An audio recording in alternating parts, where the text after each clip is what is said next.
नमस्कार, news point लेकर हाजिर हूं मैं राजीव। दोस्तों, संविधान और लोकतंत्र से जुड़ी दो अहम घटनाएं आज घटी। सुबह मुख्य न्यायाधीश BR गवई पर सर्वोच्च न्यायालय के भीतर हमला हुआ और शाम 4 बजे चुनाव आयोग ने बिहार में चुनाव की तारीखों का ऐलान कर दिया। दोनों घटनाएं अलग अलग हैं, लेकिन इनका संबंध, इनका रिलेशन, इनका कनेक्शन देश के लोकतंत्र और संविधान को बचाने से जुड़ा हुआ है।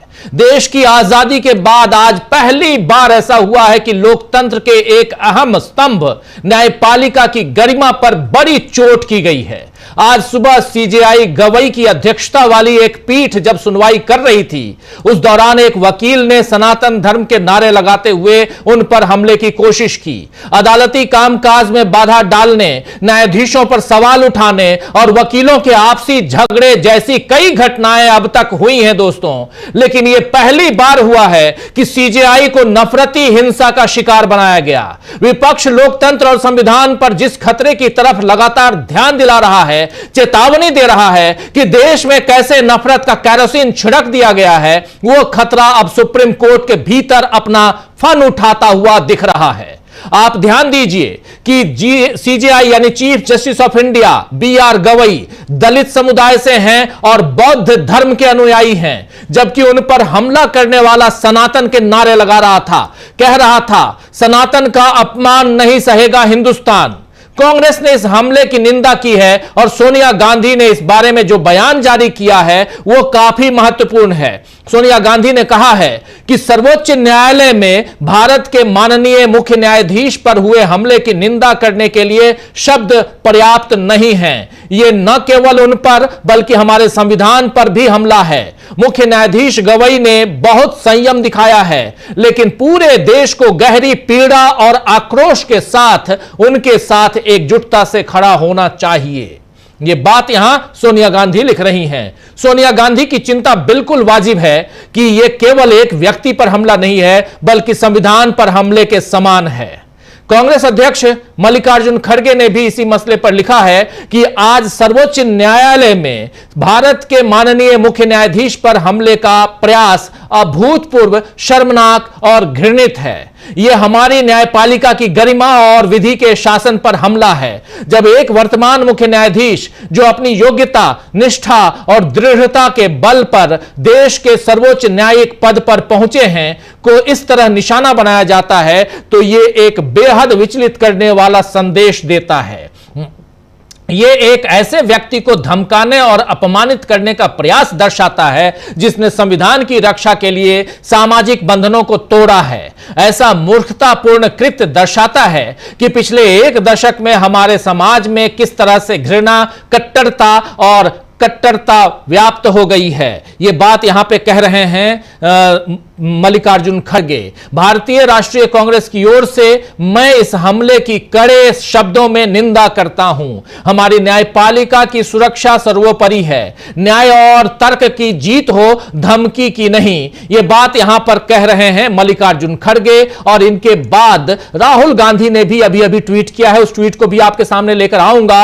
राहुल गांधी लिख रहे हैं कि भारत के मुख्य न्यायाधीश पर हमला हमारी न्यायपालिका की गरिमा और हमारे संविधान की भावना पर हमला है। इस तरह की नफरत का हमारे देश में कोई स्थान नहीं है और इसकी निंदा की जानी चाहिए। यहां पर राहुल गांधी ये बात लिख रहे हैं। तो दोस्तों, जो नफरत से अब न्यायपालिका भी नहीं बच पा रही है, साफ दिखाई दे रहा है। और इधर बाकी संवैधानिक संस्थाओं की दुर्गति भी देश देख ही रहा है। चुनाव आयोग पर भी लगातार सवाल उठ रहे हैं कि क्या वो वोट चोरी के बिना बिहार में चुनाव करवा पाएगा।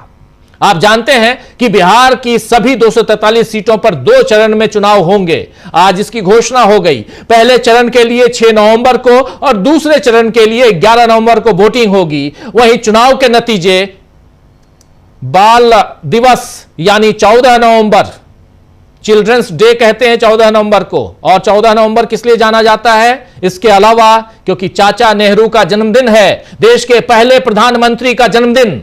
उस दिन 14 नवंबर को नतीजे घोषित किए जाएंगे। इस पर भी चर्चा करेंगे कि आखिर 14 नवंबर को ही क्यों चुना ज्ञानेश कुमार गुप्ता ने। ज्ञानेश गुप्ता ने आज इसकी जानकारी देते हुए कहा है कि चुनाव आयोग में चुनाव इस बारे में नहीं कि आखिर क्यों 14 तारीख चुना, इस बारे में कि चुनाव कब कब करवा रहे हैं, और चुनाव आयोग ने तमाम तैयारियां पूरी कर ली हैं। चुनाव में हिंसा को बर्दाश्त नहीं किया जाएगा, साथ ही फेक न्यूज पर भी कड़ी नजर रखी जाएगी। ये सारी बातें आज ज्ञानेश कुमार जी ने कही है। अच्छी बात है कि चुनाव आयोग सावधानी बरत रहा है, लेकिन एसआईआर को लेकर जो सवाल उठ रहे हैं उनके जवाब कभी मिलेंगे या नहीं, यह भी चुनाव आयोग को बता ही देना चाहिए। क्योंकि कल की प्रेस कॉन्फ्रेंस जो पटना में हुई थी उसमें भी मुख्य चुनाव आयुक्त ने इस पर कुछ नहीं कहा, बल्कि अब तो बाकी देश में एसआईआर की तैयारी शुरू हो गई है, ऐसा चुनाव आयोग कह रहा है। वैसे सुप्रीम कोर्ट से अभी एसआईआर पर अंतिम फैसला आना बाकी है, और इसके साथ ही ये उम्मीद भी बाकी है कि चुनाव आयोग अपनी पुरानी गरिमा को फिर बरकरार रख पाएगा और बिना किसी दबाव के काम करेगा। और ये सुप्रीम कोर्ट में कल एसआईआर पर सुनवाई है, 7 तारीख को और 8 तारीख को साइमल्टेनियसली दोनों दिन लगातार सुनवाई है। वैसे आज चुनावों की घोषणा के बाद तेजस्वी यादव ने भी एक बड़ी उम्मीद जताई है। बिहार के लोगों के नाम एक खुला खत लिखा है तेजस्वी यादव ने, और इसी मसले पर तेजस्वी यादव ने मीडिया से चर्चा में अपनी बाइट में उन तमाम मसलों का जिक्र किया है जो उन्होंने चिट्ठी में लिखी है। आइए जरा सुन लेते हैं तेजस्वी यादव इस मसले पे कह क्या रहे हैं, सुनिए जरा उनकी जुबानी। बिहार के लिए देखिए, बिहार के लोग जो है इंतजार कर रहे हैं, और ये जो तारीख जो है ये बिहार के लोग भविष्य में अगर इतिहास पढ़ेंगे पन्नों में तो ये सुनहरे अक्षरों से लिखा जाएगा। जो तारीख जो 14 नवंबर का जो तारीख होगा, यानी बिहार के लोग बदलाव चाहते हैं। बिहार के लोग जो है इस बार महागठबंधन की सरकार चाहते हैं। जो 20 साल से इन लोगों ने अपराध, भ्रष्टाचार, अफसरशाही, तानाशाही, घोटालेबाजी, जिस हिसाब से इन लोगों ने बिहार की सरकार ने जो दिया है, बिहार के लोग जो है त्रस्त हो चुके हैं, परेशान हो चुके हैं, और मुख्यमंत्री अचेत अवस्था में। अब बिहार को मुख्यमंत्री गिड़गिड़ाने वाला नहीं चाहिए, जो शेर की तरह दहराए, उस वैसा जो है सीएम जो है बिहार के लोगों को चाहिए, जो बिहार के अधिकार, हक और बिहार के लोगों के साथ इंसाफ कर सके, ऐसा मुख्यमंत्री बिहार को चाहिए। और इस बार सब लोग चाह रहे हैं कि महागठबंधन की सरकार बने, और महागठबंधन की सरकार बनेगी, और हम सब मिल करके बिहार के साथ लोगों के साथ सरकार बनाएंगे। और जब तेजस्वी मुख्यमंत्री बनेगा तो कोई बिहार में ऐसा घर नहीं होगा जहां बेरोजगार हमारे भाई बहनें रहेंगे। तेजस्वी आएगा तो हर एक के हाथ नौकरी और रोजगार दिलाने का काम करेगा, और आने वाला जो बदलाव होगा, बिहार बेरोजगारी को जड़ से खत्म करने का काम होगा। ये उत्सव जो है अब आज से शुरू हो गया है, और ये 14 नवंबर के रिजल्ट में ये आएगा, और बिहार के लोग इस बार तेजस्वी के साथ हर एक बिहारी सीएम होगा। सीएम यानी चेंज मेकर बनेगा। ये हम सब लोग मिलकर के एक सुनहरा, बेहतर, विकसित बिहार बनाने का काम करेंगे। तो सुन लिया आपने, यहां पर हम सब मिलकर एक विकसित बिहार बनाने की कोशिश करेंगे। सारा जो बिहार के जितने भी लोग होंगे, जनता होगी, वो सीएम होगी। सीएम किस ढंग से, तो चेंज मेकर, सीएम का मतलब चेंज मेकर कह रहे हैं यहां पर तेजस्वी यादव ने खुद को भी सीएम बना दिया, और उन्होंने कहा कि जब तेजस्वी यादव सीएम बनेगा और ये एक उत्सव के रूप में हम मनाएंगे, ये पूरा का पूरा चुनाव जो है उत्सव है। और ये सारी बातें यहां रखते हुए बिहार में क्या कुछ हुआ है और बिहार को किस दिशा में लेके जाना चाहते हैं तेजस्वी यादव, ये रोड मैप यहां दे रहे थे मीडिया से चर्चा में। बिहार में 2 चरणों में मतदान है। पहले चरण में फर्स्ट फेज में 6 नवंबर को और दूसरे में 11 नवंबर को, और इसका रिजल्ट आएगा 14 नवंबर को। लेकिन पहले फेज में 121 सीटों पे, दूसरे फेज में 122 सीटों पे, 121, 122, और दूसरा फेज जो है उसमें तमाम सीमावर्ती, चारों तरफ से बिहार का जो सीमावर्ती जो जिले हैं, जो विधानसभा क्षेत्र है, वहां चुनाव होने हैं। ये देख लीजिए, पीला कलर जो है ये फर्स्ट फेज के लिए, और जो यहां पिंक कलर है, जो गुलाबी कलर है, वो सेकंड फेज के लिए है। और 14 नवंबर को चाचा नेहरू के जन्मदिन पर काउंटिंग है। चलिए ये सब चर्चा हम करेंगे, लेकिन इन सब के बीच इधर कांग्रेस की प्रतिक्रिया इसी पर आई है। 2 फेज में मतदान आखिर क्यों? पवन खेड़ा कांग्रेस प्रवक्ता क्या कह रहे हैं, सुनिए। How do you see the Election Commission announce the date? 6th November for the first phase, 11th November for the second phase. Well, the Election Commission has not answered some very critical questions. They created an atmosphere as though Bihar was infiltrated by people from Bangladesh and Nepal. But when they delete names, they don't come up with a single name of a so-called infiltrator. Why? Why did you create a political narrative around infiltration? Where are the infiltrators? Tell us. Now they say that they have removed people who were dead. So were these the dead people voting for Modi in the Lok Sabha election in 2024 just 1 year ago? So the credibility of the Election Commission every day comes under a dark cloud. And what about the Amit Shah's tweet? He's saying that. Well, I saw his tweet. He is boasting about infrastructure without even thinking once for the number of bridges that fall. Bihar has become a record of bridges being constructed and falling down immediately. What about law and order? In the capital city of Patna, we've seen murders happening, daylight murders happening, daylight robberies happening, women's safety. What about unemployment? These are issues that he needs to address. Yes, but given a credit to Prime Minister Modi, but no mention. Well, obviously he will not take blame. He will give the blame to the Prime Minister. But no mention of the Chief Minister in his tweet. I will remind you, in Maharashtra, before the election, they said Eknath Shinde will be our face. What happened after elections? So, this is the BJP for you. And will Tejasvi be your face? Of course, we will give you all the details with our names and faces, everything. तो Congress party अपनी बात यहां रख रही है और अब बिहार में नीतीश का काउंटडाउन शुरू हो गया है, लेकिन मुश्किल से 1 महीने की सत्ता नीतीश बाबू के पास है और इसके बाद बिहार की कमान किनके हाथों में होगी ये देखा जाएगा। आने वाला वक्त बताएगा। 14 नवंबर को हमको पता चलेगा कि आखिर अब अगर एनडीए की सरकार आती है तब भी क्या नीतीश बाबू ही सीएम बनेंगे या वहां पर कोई और सीएम का चेहरा होगा।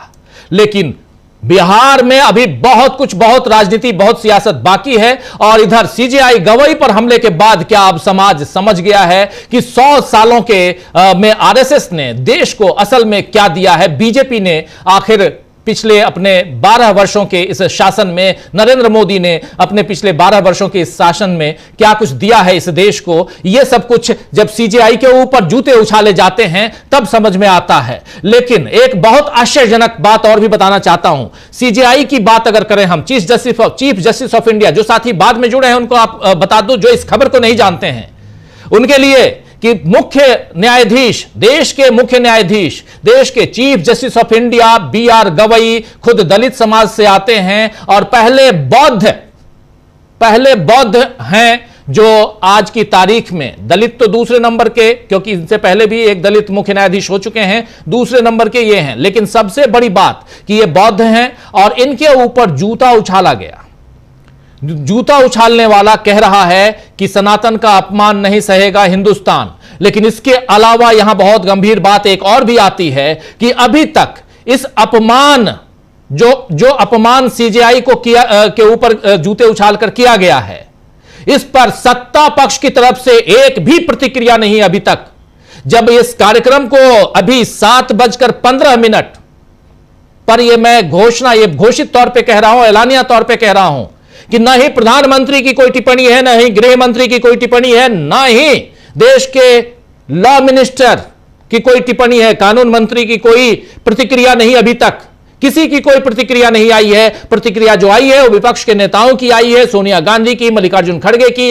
राहुल गांधी विदेश की यात्रा पे हैं, कल लौट के आ रहे हैं हिंदुस्तान और उन्होंने भी इस पर अपनी प्रतिक्रिया दे दी। लेकिन सरकार अभी तक सोई हुई है, कुछ नहीं, कहीं से एक शब्द नहीं कि हम भर्त्सना करते हैं ऐसी घटना की जो आसंदी पर बैठा हुआ देश का सुप्रीम कोर्ट का सुप्रीम कुर्सी पर बैठा हुआ जो चेहरा है उसके ऊपर, यानी बी.आर. गवई के ऊपर, जस्टिस बी.आर. गवई के ऊपर अगर जूते उछाले जा रहे हैं तो हम इसकी भर्त्सना करते हैं और देश आखिर किस दिशा में जा रहा है इसकी हम तहकीकात करेंगे। ऐसी कोई बात नहीं आई है, ना ही नरेंद्र मोदी की तरफ से, ना ही अमित शाह की तरफ से, ना ही मेघवाल की तरफ से, किसी की तरफ से ऐसी कोई प्रतिक्रिया नहीं आई है। इसके क्या कारण है, क्या मायने हैं, असल में देश किस दिशा में जा रहा है यह समझने की जरूरत है। और इन सब के बीच एक बात और बता दूं कि आज इधर जब बिहार में चुनाव की घोषणा करने जा रहा था चुनाव आयोग, तो उधर पैसे बांट रहे थे बिहार के मुख्यमंत्री नीतीश बाबू।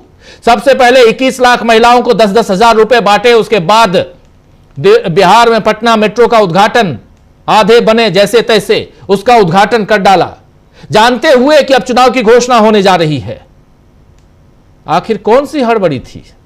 अगर इतना ही अपने अंदर 20 साल की ताकत है तो रुक जाते 1 महीना, फिर बांट देते, लेकिन नहीं, क्योंकि डर है, भय है कि कहीं हार न जाएं। चलिए, हारेंगे जीतेंगे क्या होगा ये 14 तारीख को पता चलेगा, लेकिन उससे पहले की सियासत, और उससे भी बड़ी बात कि कहां सोए हैं नरेंद्र मोदी जब देश के सीजेआई के ऊपर हमला होता है। सनातन का नारा लगाकर सीजेआई के ऊपर हमला और बिहार चुनाव की घोषणा के बीच खूब बटे पैसे, इन्हीं पर चर्चा करेंगे हम। हमारे साथ कुछ बड़े साथी जुड़े हुए हैं, उनसे पहले आपका परिचय करवाता हूं, आगे बढ़ते हैं। देखिए, इस वक्त 5 बड़े साथी हमारे साथ जुड़े हुए हैं। डॉक्टर प्रकाश हिंदुस्तानी जी हमारे साथ हैं, प्रशांत टंडन जी हमारे साथ हैं, हमारे साथ समीरात्मक मिश्र जी हैं, हमारे साथ सुनील शुक्ला जी हैं और हमारे साथ अमलेंदु उपाध्याय जी हैं। आप पांचों का स्वागत इस्तकबाल है। स्वागत इस्तकबाल आप तमाम दोस्त साथी शुभचिंतक आप सबका, जो अब तक जुड़ चुके हैं उनका भी, जो जुड़ने वाले हैं उनका भी। सबसे पहले समीर जी आपके पास ही आना चाहता हूं। बात की शुरुआत करते हैं जरा सीजेआई गवई साहब से ही। चुनाव की घोषणा हो गई है बिहार में और सबको पता है कि 2 चरणों में चुनाव है। पहला फेज 6 तारीख को, दूसरा जो है वो 11 तारीख को और इसके बाद 14 तारीख को काउंटिंग। इसके अलावा अभी कुछ भी नहीं है, अभी बहुत कुछ आने वाला है, उस पर हम चर्चा करेंगे। 14 तारीख को जो काउंटिंग है उस पर भी चर्चा करेंगे। लेकिन जब देश के मुख्य न्यायाधीश के ऊपर जूते उछाले जाएं, जहां न्याय की गुहार लगाने इंसान जाता है, जब आपके ऊपर कोई जूता उछालता है, तब आप जाते हैं दौड़े दौड़े भागे भागे कि मिलॉर्ड मुझे न्याय दीजिए। लेकिन मिलॉर्ड के ऊपर अगर जूते उछाले जाएं तो फिर देश किस दिशा में जा रहा है समीर जी? इससे दुखद आज का दिन और क्या हो सकता है? और इससे भी बड़ी बात कि सत्ता पक्ष साइलेंट मोड में है, बिल्कुल जिप लगा के।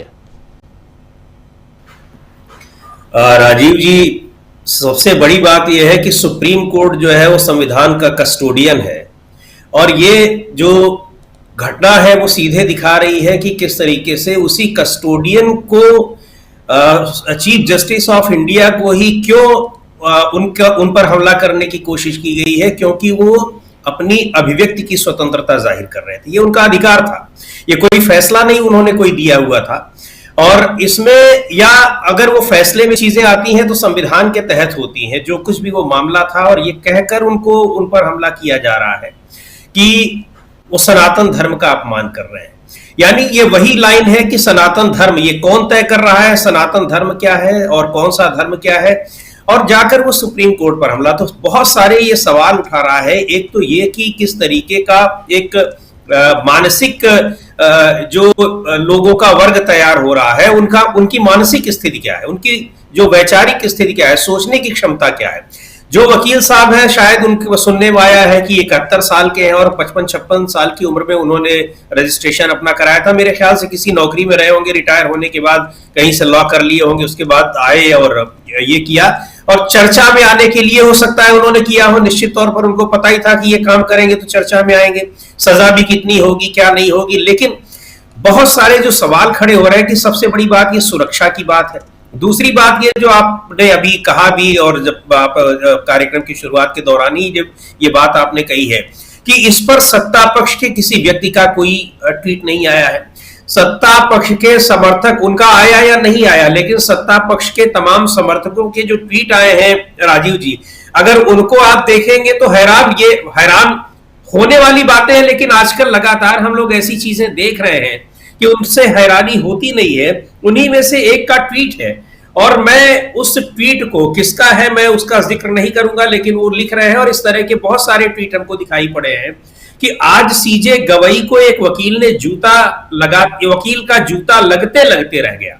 ये आप देखिए, और एक ये मतलब वेरीफाइड हैंडल है और बहुत सारे हजारों लोगों ने इसको रिट्वीट और शेयर किया है।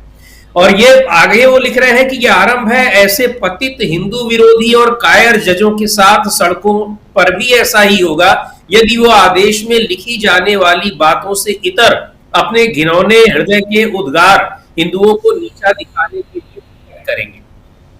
क्या ये ट्वीट गृह मंत्रालय तक नहीं पहुंच रहे हैं? क्या ये दिल्ली पुलिस के पास नहीं पहुंच रहे हैं? और पहुंचाने की कोशिशें भी की गई हैं, बहुत सारे लोगों ने इसको उन्हें टैग करते हुए ये रीट्वीट किया है। बावजूद इसके अमलेंदु जी और इस ट्विटर हैंडल के खिलाफ कोई कार्रवाई नहीं, और ये ट्विटर हैंडल इसी तरह के तमाम ट्वीट्स करता रहता है, या इनके जैसे बहुत सारे लोग।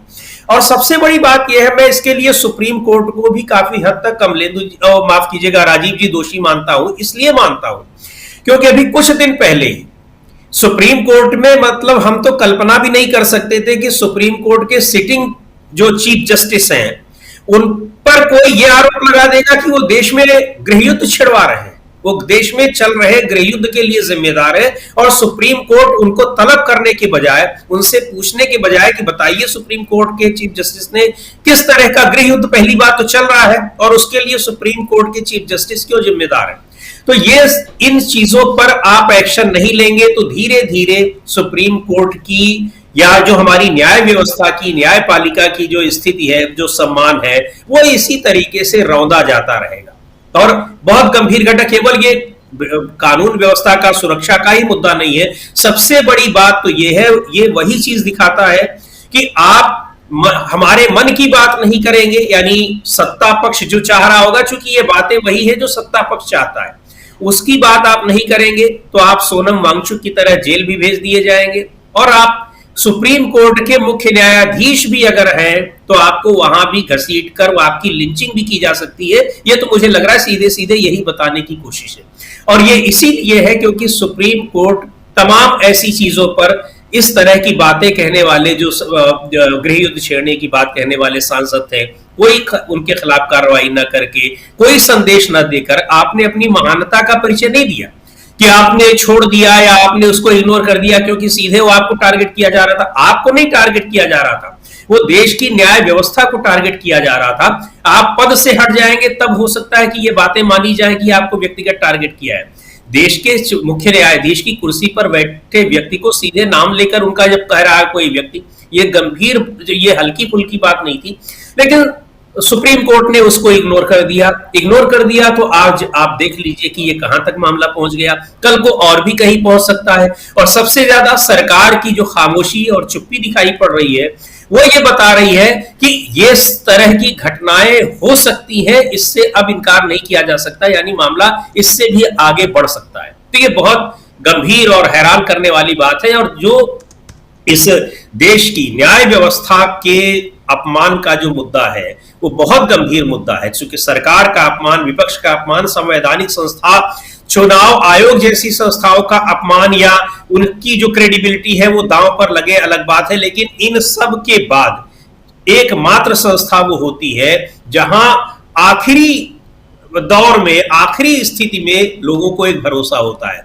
उस संस्था का अगर सम्मान चला गया तो ये बहुत ही एक पूरे के पूरे सिस्टम के को लेकर, सिस्टम के लिए बहुत गंभीर बात है। जी बिल्कुल गंभीर बात है। और सबसे बड़ी चीज की, आखिर अगर सीजेआई के ऊपर अब ये साहब क्या करना चाहते थे ये मायने नहीं रखता, लेकिन इन्होंने क्या किया ये मायने रखता है। इन्होंने सुप्रीम कोर्ट में, कोर्ट नंबर 1, जहां संवैधानिक पीठ बैठकर कुछ गंभीर मसलों पर ज़रा दलीलें सुन रही हैं, वहां पे आप सीधे सनातन का अपमान नहीं सहेगा हिंदुस्तान का नारा लगाते हुए अगर जूते उछालें सीजेआई के ऊपर, तो इसे क्या माना जाए।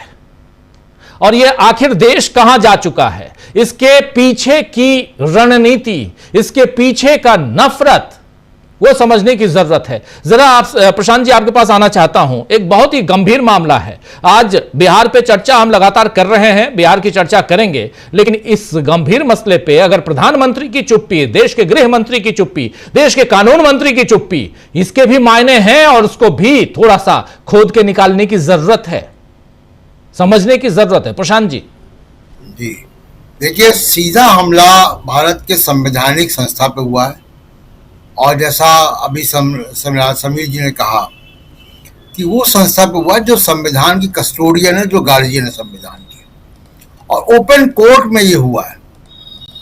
सीजीआई गवई साहब की जो है उसकी तारीफ करनी होगी कि उन्होंने बहुत ही इसको मैच्योरिटी के साथ हैंडल किया, उस पर कोई प्रतिक्रिया तुरंत नहीं दी और सुनवाई को कंटिन्यू किया। लेकिन आप देखिए कि सरकार चुप है, प्रधानमंत्री चुप है, कानून मंत्री का कोई बयान नहीं आया है, अटॉर्नी जनरल और सॉलिसिटर जनरल भी चुप हैं। उन्होंने भी कोई कंटेम्प्ट की प्रोसीडिंग को आगे नहीं बढ़ाया अभी तक, तो मैंने नहीं देखा किसी खबर में।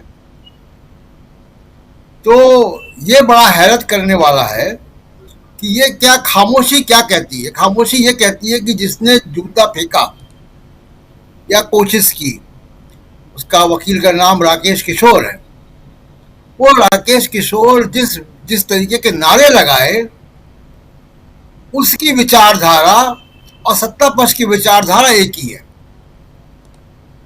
ये विचारधारा का भाईचारा है जो कि खामोशी को बाध्य कर रहा है प्रधानमंत्री नरेंद्र मोदी की और उनके मंत्रियों की और अटॉर्नी जनरल और सॉलिसिटर जनरल की भी।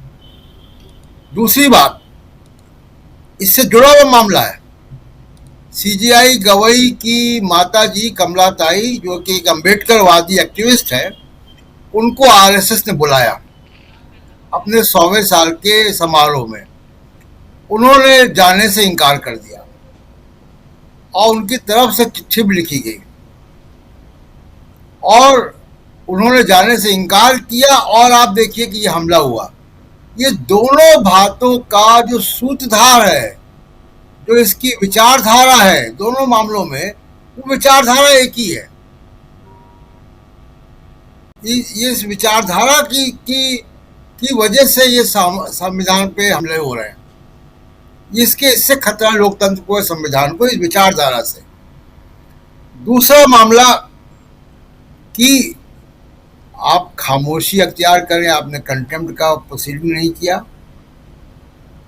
तो ये मामला और भी उसमें जो है वो गंभीर रूप ले लेता है कि विपक्ष के लोग तो उसकी आलोचना कर रहे हैं और आपने क्यों नहीं किया। अब आप देखिए कि सुप्रीम कोर्ट की बनावट कैसी है। भारत के 3 अंग कहे जाते हैं राज्य के, संसद, कार्यपालिका और सुप्रीम कोर्ट या न्यायपालिका। न्यायपालिका, विधायिका और कार्यपालिका। जी, हमने जो है प्रधानमंत्री को आप काम करते हुए नहीं देख सकते, केवल प्रधानमंत्री भाषण देते हुए दिखाई देते हैं, प्रेस कॉन्फ्रेंस नहीं करते जैसे पहले के प्रधानमंत्री करते थे। बंद कमरे में सारे काम होते हैं। भारत के राष्ट्रपति एक बंद कमरे में काम करते हैं। स्पीकर की तमाम बैठकें बंद कमरे में होती हैं। सुप्रीम कोर्ट का chief justice of India open court में बैठता है, जनता के सामने कैमरे लगे होते हैं, देश पूरा देख रहा होता है। उस इंस्टीट्यूशन पे हमला हुआ है जहां पे इससे ज्यादा पारदर्शिता क्या होगी कि वो ओपन कोर्ट में बैठता है। कोई भी जिसके पास वकालत का लाइसेंस है, सुप्रीम कोर्ट का लाइसेंस है, वो उस कमरे में जा सकता है। जी, हम लोग भी रिपोर्टिंग करते वक्त वहां आसानी से, कोई ऐसी कोई वो नहीं होती कि दरवाजा खोलिए चले जाइए अंदर। आप ऐसे संस्थान पे हमला किया है जो कि सीधा सीधा संविधान पे ही इसको हमला माना जाएगा। और मुझे बहुत आश्चर्य नहीं है क्योंकि इसमें वैचारिक भाईचारा लग रहा है, तो इसमें नरेंद्र मोदी खामोश ही रहेंगे।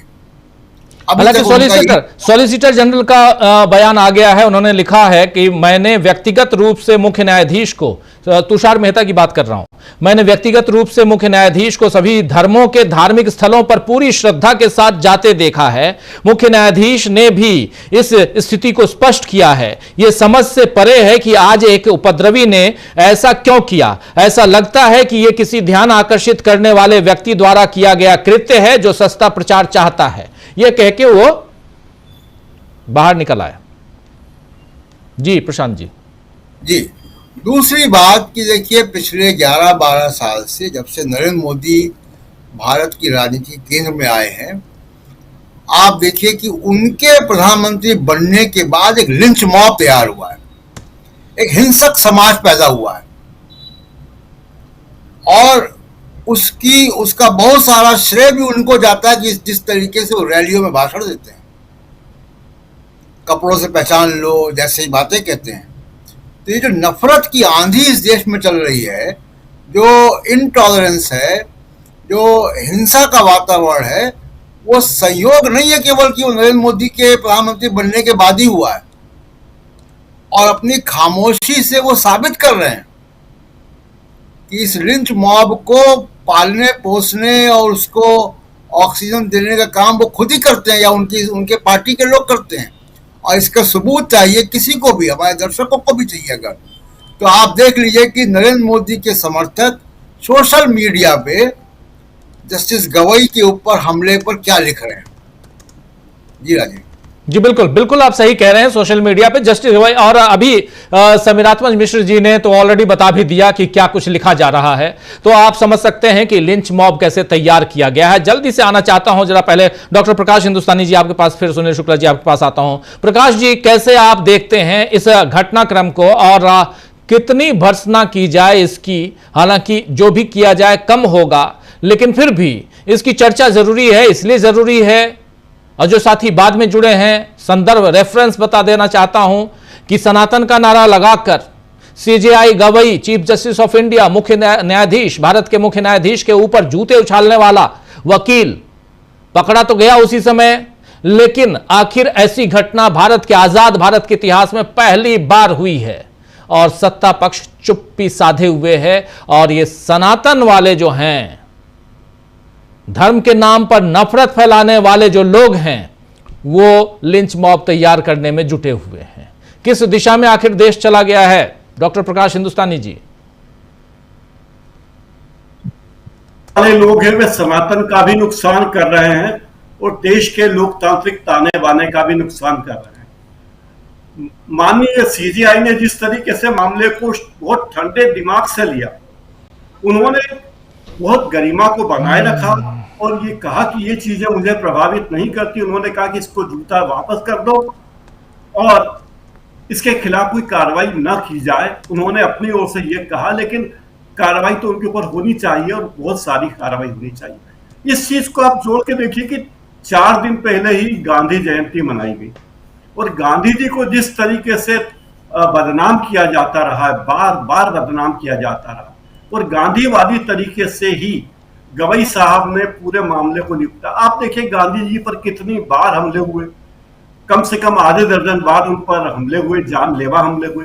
दक्षिण अफ्रीका में 1897 में हमला हुआ, 1908 में हमला हुआ, नटाल में हमला हुआ, जोहान्सबर्ग में हुआ। भारत में उनकी सभाओं को छिन्न भिन्न करने के लिए, बाधित करने की कोशिशें की जाती रही, लेकिन गांधी जी हमेशा अपने विरोधियों को माफ करते रहे। जस्टिस गवई साहब ने भी माफ किया, लेकिन आज जिस व्यक्ति ने यह काम किया वो उसने दोहरा अपराध किया। उसने सुप्रीम कोर्ट के परिसर में यह कृत्य किया, ये बहुत बड़ा कृत्य था, और सीजीआई के ऊपर किया यह बड़ा कृत्य। किसी भी व्यक्ति पर, सीजीआई हो या ना हो, आम आदमी हो, उसके ऊपर भी जूता फेंकने की कोशिश बहुत ही निंदनीय है।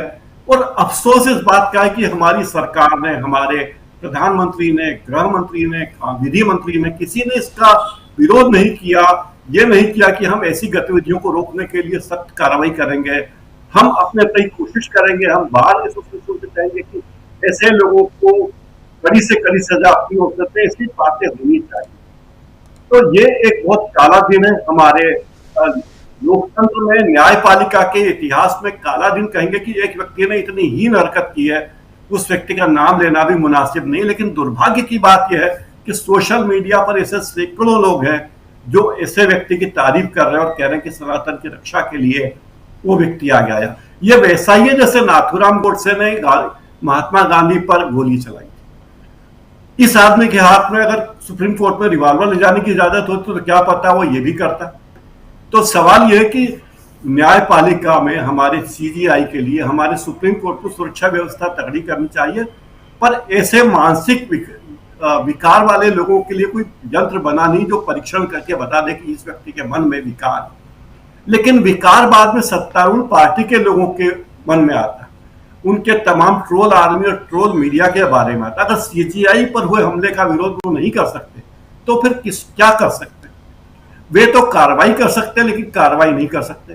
लेकिन उनकी चुप्पी एक बहुत खतरनाक इशारा करती है। वो इशारा ये कि वो उन लोगों को बढ़ावा दे रही है जो इस तरह की विचारधारा को अपनाते हैं। उन्हें लगता है कि ये सब करना, अगर हमने इसका विरोध किया, इसकी आलोचना की तो हमारा एक वोट बैंक इससे प्रभावित होगा, उन्हें ये लगता है। और ये उनके लिए दुर्भाग्य की बात है और हमारे लोकतंत्र के लिए भी दुर्भाग्य की बात है। ये बातें करके, इस मामले की निंदा नहीं करके हमारे किसी भी मंत्री ने या प्रधानमंत्री ने अपनी गरिमा नहीं बढ़ाई। इससे उनकी गरिमा भी गिर रही है। गवई साहब की गरिमा तो अपनी जगह बरकरार है, बल्कि उन्होंने अपनी गरिमा को और बढ़ाया जो उन्होंने कहा कि इसे माफ कर दो। उसका जूता भी उसे, क्योंकि जूता उन तक पहुंचा नहीं था, उसका जूता भी उन्होंने वापस करवा दिया। लेकिन बार ने उन्हें बाहर कर दिया है, बार से उसे निकाल दिया गया है। जो अभी बताया हमारे पूर्व साथी ने कि वो 71 साल के बुजुर्ग हैं, लेकिन उनकी तस्वीरें निकाल के लोग शेयर कर रहे हैं सोशल मीडिया पे। ये मुझे लगता है कि बहुत ही शर्मनाक व्यक्ति है।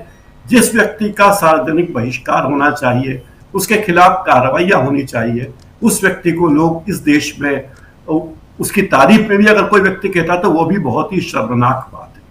शर्मनाक बात है कि प्रधानमंत्री ने कोई टिप्पणी नहीं की, गृह मंत्री ने नहीं की, विधि मंत्री ने नहीं की, और विपक्षी पार्टियों के अलावा किसी दूसरी पार्टी के नेता, सत्तारूढ़ पार्टी के बड़े नेता ने इस पर कोई टिप्पणी नहीं की। ये दुर्भाग्यशाली दिन है। लेकिन मेरी निगाह में और पूरे देशवासियों की निगाह में गवई साहब के प्रति श्रद्धा बढ़ गई है। उन्होंने जो गांधीवादी रास्ता चुना वही इस देश की विरासत है। तो गवई साहब को बहुत बहुत सैल्यूट है। राजीव जी बिल्कुल बिल्कुल, गवई साहब को बहुत बहुत सैल्यूट है। बिल्कुल आप सही कह रहे हैं। गवई साहब ने बहुत ही शांतिपूर्ण ढंग से इस मसले को उसी समय निपटा दिया। लेकिन इससे क्या सचमुच हमारी न्यायपालिका, चाहे कार्यपालिका, चाहे विधायिका, इनके ऊपर खतरा मंडराता हुआ दिखाई देता है? सुनील शुक्ला जी। धन्यवाद राजीव जी। यह घटना नहीं है, यह प्रवृत्ति का प्रदर्शन। इसको एक घटना मान करके नहीं टाला जा सकता। और यह प्रवृत्ति 1947 में राष्ट्रपिता महात्मा गांधी की हत्या के बाद से शुरू हो गया, 1948 में, और लगातार इस तरह घटनाएं होती चली जा रही हैं। और सबसे इसका दुखद पहलू यह है कि जिन लोगों को ऐसी घटनाओं को रोकने के लिए एक वातावरण तैयार करना चाहिए पूरे समाज में, वह एकदम चुप है, मौन है। यानी कि इस तरह की घटनाओं, इस तरह की प्रवृत्तियों को उनका मौन समर्थन है, वो कुछ नहीं करना चाहते। ठीक है कि आज जो घटना घटी उसमें सीजीआई साहब, गवई साहब ने, जो आरोपी है, ये उनको उन्होंने माफ कर दिया। लेकिन केंद्रीय एजेंसियों का भी तो कोई काम है, लॉ एनफोर्सिंग एजेंसीज की भी तो कोई जिम्मेदारी बनती है। वो भी चुप रहेंगे? उनकी तरफ से कोई कार्रवाई नहीं होनी चाहिए? ये नहीं पता लगाया जाना चाहिए कि आदमी कौन है, इसका एजेंडा क्या था, इसका उद्देश्य क्या था, कोई साजिश तो नहीं थी? तमाम तरह की बातें। सीजीआई के ऊपर भरी कोर्ट में कोई जूता फेंक के चला जाए और लॉ एनफोर्सिंग एजेंसी शांत रहे, यह कम आश्चर्य का विषय है। ठीक है, गवई साहब ने बड़प्पन दिखाई, लेकिन बाकी लोग की भी तो जिम्मेदारी है। सोशल मीडिया पर एक से एक लोग प्रतिष्ठित लोगों को, ऐसा लोग नहीं है जो कोई लिख दे रहा है। बाकायदे वेरीफाइड को हैंडल्स है जिसमें इस तरह घटनाओं का उल्लेख किया जा रहा है। आज आप गवई पे हमला कर रहे हैं, चीफ जस्टिस के ऊपर हमला कर रहे हैं, माननीय न्यायमूर्ति के ऊपर। कल आप उस वकील के ऊपर हमला करेंगे जो सनातन के खिलाफ किसी मुकदमे में खड़ा होगा। कल आप उस गवाह के ऊपर मॉब लिंचिंग कर देंगे जो ऐसी घटनाओं की गवाही देगा। आखिर कहां ले जा रहे हैं आप? कौन रोकेगा इसको? सवाल इस बात का है। लेकिन ये इसलिए मैं कह रहा हूं कि ये घटना नहीं है, कुछ एक तरह की प्रवृत्ति पैदा होती जा रही है और बाकायदे सुनियोजित तरीके से इस तरह का वातावरण तैयार किया जा रहा है कि सनातन के नाम पर सनातन का विरोध करने वालों के खिलाफ इस आक्रामकता का प्रदर्शन किया जाए। आप जो सनातन को नहीं मानेंगे या उनकी आस्था उसमें नहीं है, उसको स्वीकार नहीं करेंगे आप। और न्यायमूर्ति गवई तो अपना जो दायित्व है उसका निर्वाह कर रहे हैं, उनको बोलने का अधिकार नहीं है, वो कोई बात नहीं कहेंगे अपनी। सुनवाई के दौरान टीका टिप्पणी नहीं होगी। इसका जो आदर्श आचार संहिता आप तय करेंगे कि किस तरह से कार्रवाई होनी चाहिए, किस तरह की टीका टिप्पणी होनी चाहिए, किस तरह की बहस होनी चाहिए, किस तरह के तर्क दिए जाने चाहिए, किस तरह का जजमेंट आएगा, इसको आप सुनिश्चित करना चाहते हैं। ये बड़ा सवाल है ये, और इस घटना को सामान्य तरीके से बिल्कुल नहीं लिया जाना चाहिए। इसको इस रूप में लिया जाना चाहिए कि पूरी की पूरी व्यवस्था को, देश के संवैधानिक व्यवस्था को नुकसान पहुंचाने की कोशिश है। ये ऐसा नहीं है कि आपने बस एक रोष में आकर के आपने जूता चला दिया और उसके बाद आप शांत हो गए। जिस तरीके का समर्थन मिल रहा है, कौन लोग हैं जो समर्थन कर रहे हैं, वो कौन लोग हैं जो इस मसले पर चुप हैं, वो लोग कहां क्यों चुप हैं, इसकी व्याख्या नहीं की जानी चाहिए। यह महत्वपूर्ण विषय नहीं है। सवाल यह है कि आप ये पूरा का पूरा आखिर अगर इस तरह की घटनाओं से लाभ किसको मिल रहा है, ये बड़ा विषय है। कोई ऐसा समाज है, कोई ऐसा संगठन है, कोई ना कोई तो ऐसा राजनीतिक दल है जिसको इस तरह की घटनाओं का राजनीतिक लाभ या चुनावी लाभ मिल रहा होगा। एक ध्रुवीकरण की कोशिश हो रही होगी, उनके ऊपर सामान्य सवाल है। इसलिए मेरा अपना मानना यह है कि इस घटना को एक सामान्य घटना मान करके नहीं बुलाया जाना चाहिए। इस मामले में जो सॉलिसिटर जनरल साहब ने जो बात कही है वो पर्याप्त बिल्कुल नहीं है। इस तरह की घटनाओं में शामिल लोगों के खिलाफ सख्त कार्रवाई होनी चाहिए। उनके प्रति उदारता बरत करके कोई बहुत मानक नहीं स्थापित किया जा रहा। आप उदारता किसके लिए बरतते हैं? जिससे अनायास इस तरह की गलती हो गई, किसी रोष में, प्रक्रियागत रोष में आपने बात कर दिया। माननीय न्यायालय सनातन के समर्थन, सनातन के विरोध की जगह तो है नहीं कि आप कोई धार्मिक प्रवचन चल रहा है उसमें आप ये बात तय करेंगे कि नहीं यहाँ पे ये बात कही जाए या ये बात न कही जाए। वो तो एक देश की सर्वोच्च संस्था है, न्यायिक संस्था है, जहां हर तरह से निराश व्यक्ति न्याय के अभिलाषा में वहां जाता है। उस जगह पे आप जूता चला रहे हैं, तो यह कोई आवेग में किया गया तो घटना नहीं है। यह निश्चित रूप से सुविचारित घटना है और इसका कोई ना कोई संदेश देना चाहते हैं आप। इस संदेश को ही रोकने की जरूरत है। इस तरह की इच्छा रखने वाले लोगों की ही भ्रूण हत्या करने की आवश्यकता है कि यह घटनाएं स्वीकार नहीं की जाएंगी। सिविल सोसाइटी की भी जिम्मेदारी बनती है कि ऐसी घटनाओं का प्रतिकार करें। मैं नहीं कहता कि लोग इस घटना को लेकर के सड़क पर आ जाए, लेकिन जिस तरीके से इस घटना के समर्थन में लोग खड़े हैं और विरोध करने वालों की भी तादाद नहीं होनी चाहिए, क्योंकि यह ऐसी घटनाएं स्वीकार नहीं की जा सकती। अगर आप एक विश्वास दिला रहे हैं, दावा कर रहे हैं, आश्वासन दे रहे हैं कि आप एक विकसित समाज बनाना चाहते हैं, तो इस सोच के साथ तो आप विकसित समाज नहीं बना सकते। असहमति को न सुनने वाला व्यक्ति अब विकसित समाज तो नहीं बना सकता, एक तार्किक समाज तो नहीं बना सकता। हो यही रहा है। मेरा अपना मानना है कि एक सामान्य घटना मान करके इसको माफ नहीं किया जाना चाहिए, या उस प्रवृत्ति का परिचायक है जो असहमति को नहीं सुनना चाहता, जो एक वातावरण तैयार करना चाहता है कि जो कुछ भी है, जो हम कर रहे हैं वही सच है, इसके अलावा कुछ भी नहीं है। यह सोच अपने आप में आपत्तिजनक है और इस तरह की घटनाएं केवल निंदनीय नहीं है, दंडनीय है। गंभीर दंड मिलना चाहिए। जी बिल्कुल आप सही कह रहे हैं, गंभीर दंड मिलना चाहिए। जरा अमलेंदु जी आपसे भी समझना चाहता हूं, एक गंभीर दंड की बात तो होनी ही चाहिए, लेकिन यह घटना कितनी गंभीर है जब हम ये देखते हैं कि हमारे तीनों स्तंभों, चाहे वो न्यायपालिका हो, कार्यपालिका हो या विधायिका हो, उस पर हमले लगातार हो रहे हैं। राजीव जी, बिल्कुल हमले हो रहे हैं, सिर्फ सरकार पे ही नहीं हो रहे हैं, बाकी सब हमले हो रहे हैं। और हमले कौन कर रहा है ये भी सब समझ में आ रहा है कि हमले किए किसी तरफ से जा रहे हैं। राजीव जी, ये हमला सीजीआई गवाही के ऊपर नहीं है, बल्कि पूरी की पूरी न्याय व्यवस्था और न्यायपालिका के ऊपर हमला है। और जाहिर सी बात है कि इसको भारतीय जनता पार्टी का समर्थन मिल रहा है। अभी तक तो यही समझ में आ रहा है, क्योंकि अभी तक प्रधानमंत्री से लेकर गृह मंत्री तक, कानून मंत्री तक, किसी के एक भी मुखारबिंद से एक भी शब्द अभी तक तो नहीं निकला। हम लोगों ने नहीं देखा, किसी और ने देखा तो हम कह नहीं सकते। वरना तो राजीव जी, किसी क्रिकेटर की उंगली में अगर चोट लग जाती है तो प्रधानमंत्री तुरंत ट्वीट कर देते हैं। श्री देवी जो है वो दुबई में उनकी मृत्यु हो जाती है तो मालूम पड़ता आधी रात में उठ के जो प्रधानमंत्री ट्वीट कर देते हैं। लेकिन इतनी बड़ी घटना हो जाए कि चलती हुई अदालत जो है और उसमें सीजीआई पे हमला हो जाए और उसके बाद प्रधानमंत्री हमारे खामोश बैठे हुए। दूसरी बात राजीव जी, कि मुझे लगता है कि गृह मंत्री को तुरंत इस्तीफा दे देना चाहिए, क्योंकि सुरक्षा व्यवस्था गृह मंत्री के अंतर्गत है। और अगर सुप्रीम कोर्ट में इस तरीके से सीजीआई के ऊपर राजीव जी अगर हमला हो जाए तो फिर गृह मंत्री, इसका मतलब बिल्कुल नाकारा है, सुरक्षा व्यवस्था उनसे बिल्कुल छीन ली जानी चाहिए। तो गृह मंत्री को इस्तीफा दे देना चाहिए। लेकिन देगा कौन इस्तीफा? चूंकि राजनाथ सिंह जी बता चुके हैं कि ये जो है यूपीए नहीं है, एनडीए है, यहाँ इस्तीफे नहीं होते, तो इस्तीफे नहीं होंगे चाहे कितने भी नाकारा मंत्री बने रहे। तो बहरहाल राजीव जी, वो अपनी पॉलिटिक्स अपनी जगह है, लेकिन ये जिस तरीके से अब ये एक जो बनाने की कोशिश की जा रही है, पहले तो ये पूछा जाए सनातन है क्या भाई? जिस पे जो आप कह रहे हैं सनातन का अपमान नहीं सहेगा हिंदुस्तान, सनातन है तो क्या सनातन है? पहले तो ये बताए ना, जो कितना जानते हैं, जो गर्ग साहब जो गए या जो भी किशोर साहब हैं वो सनातन को कितना जानते हैं, और नरेंद्र मोदी सनातन को कितना जानते हैं, और मोहन भागवत सनातन को कितना जानते हैं? क्या है सनातन? ये क्या जानते हैं सनातन के विषय में? ये राजीव जी, मुझे लगता है कि बहुत बहस का विषय है कि सनातन पर भी बहस हो कि सनातन आखिर है क्या और इनका सनातन से लेना देना क्या है। भैया, आरएसएस की काली टोपी और काले जूते, सिंपल सी बात है अमलेंदु जी, थोड़ा मैं रोकना चाहूंगा। चाहे आप कोई भी, यहां बहस की बात ही नहीं है। अभी बहुत सही कह रहे थे समीर जी, जहां तक मुझे ध्यान है, कि अभी 2 अक्टूबर को हमने गांधी जयंती मनाई, अहिंसा दिवस।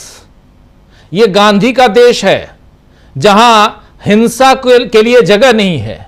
आप सनातन का नाम लीजिए, पुरातन का नाम लीजिए, किसी और तन का नाम लीजिए, किसी और मन का नाम लीजिए। सवाल यहां यह है कि आपको किसने इतना अधिकार दे दिया कि आप किसी के ऊपर जूते फेंकिए, वो सीजेआई हो या अमलेंदु उपाध्याय हो? क्या जूता फेंकने का अधिकार किसी को दे दिया गया है? किसी के ऊपर जूता मारने का अधिकार दे दिया गया है इस देश में? और इसके बाद भी अगर हमारे देश के प्रधानमंत्री, हमारे देश के गृह मंत्री, हमारे देश के कानून मंत्री अगर ना बोले तो क्या माना जाएगा? आप कितनी भी चर्चा करवा लीजिए, आपके विचार होंगे, मेरे विचार होंगे। मैं किस भगवान को मानूंगा, किसको पूजूंगा, नहीं पूजूंगा, ये मेरा पर्सनल, क्योंकि संविधान हमें अधिकार देता है कि मैं किसी की पूजा करूं या ना करूं, भक्ति भाव से आपके पास रहूं ना रहूं। लेकिन जब न्यायपालिका में जस्टिस डीवाई चंद्रचूड़ जैसे भी सीजीआई हो और जब वो कहें कि हम भगवान के उसमें जाकर रम के और उसके बाद वहां से प्रेरणा लेकर अगर अयोध्या का फैसला देते हैं तो फिर धर्म की एंट्री हो जाती है, फिर न्यायपालिका में धर्म की एंट्री हो जाती है। क्या उसी एंट्री को आगे बढ़ाने की कोशिश है? और इसीलिए यहां पे सबसे बड़ी चीज, आप अगरबत्ती दिखाइए, आप गणेशोत्सव कीजिए, आप प्रधानमंत्री को अपने घर पे बुलाइए, फोटो रिलीज कीजिए, सब कुछ कीजिए, ये आपका पर्सनल है, लेकिन कोई किसी के ऊपर जूता नहीं मार सकता। ये इस देश का संविधान बताता है। इसलिए यहां पे आप सनातन पे अलग से प्रवचन करवा लीजिए ना अमलेंदु जी। राजीव जी, असल में ये जूता जो है संविधान पे ही फेंका गया है। समस्या तो यही है, संविधान तो कहता है ये जूता तो संविधान पे ही फेंका गया। ये जूता जो है ये संविधान पे ही फेंका गया था, और संविधान से कितनी दिक्कत है आप समझ सकते हैं। और राजीव जी, सबसे ज्यादा अफसोस की बात यह है कि ना कानून मंत्री कुछ बोल रहे हैं, ना संसदीय कार्य मंत्री कुछ बोल रहे हैं, ना गृह मंत्री बोल रहे हैं, ना प्रधानमंत्री बोल रहे हैं। जबकि थोड़े दिनों पहले ऊंट की सवारी कराई जा रही थी सीजीआई गवई साहब को, और चार्टर्ड प्लेन से दिल्ली से अरुणाचल प्रदेश ले जाया जा रहा था। और जहां तक राजीव जी गांधी का देश, और 2 अक्टूबर को हमने गांधी जयंती मनाई है, लेकिन गांधी जयंती से एक दिन पहले प्रधानमंत्री ने क्या शब्द कहे थे उस पर भी ध्यान दे लीजिए, फिर मालूम पड़ जाएगा कि देश क्या तब रहा है। प्रधानमंत्री ने कहा कि ये परम पूज्य गुरु जी को था वो एक झूठे केस में जेल भेज दिया गया। वो झूठा केस कौन सा था ये तो नहीं बताया ना प्रधानमंत्री ने। वो केस वही था, महात्मा गांधी की हत्या में गए थे गुरु गोलवलकर जेल। तो राजीव जी, गांधी को तो तिरोहित किया ही जा रहा है। तो गांधी से भी इनको परेशानी है, इनको इस देश के संविधान से भी परेशानी है। और ये हिंदू नहीं है राजीव जी, इसलिए मैं कह रहा हूँ कि आप किसी का भी नाम लेके कीजिए, आप चाहे सनातन का नाम लेके कीजिए, चाहे किसी का नाम लेकर कीजिए, आप अगर किसी का नाम लेकर भी करते हैं तब भी आपको अधिकार नहीं है। और इस पर भी बहस हो जाएगी कौन सनातन का ठेकेदार है कौन नहीं है। तो ये राजीव जी कुल मिलाकर ये हमले जो हैं ये संविधान के ऊपर हैं, ये न्यायपालिका के ऊपर हमले हैं। और इसीलिए ये हमले हैं चूंकि संविधान से सबसे ज्यादा दिक्कत है। ये संविधान चूंकि सबको बराबरी का अधिकार देता है, तो इसलिए संविधान निशाने पर है। तो निशाने पर बैठे हुए हैं सीजेआई, तो उन पर भी हमला हो गया है।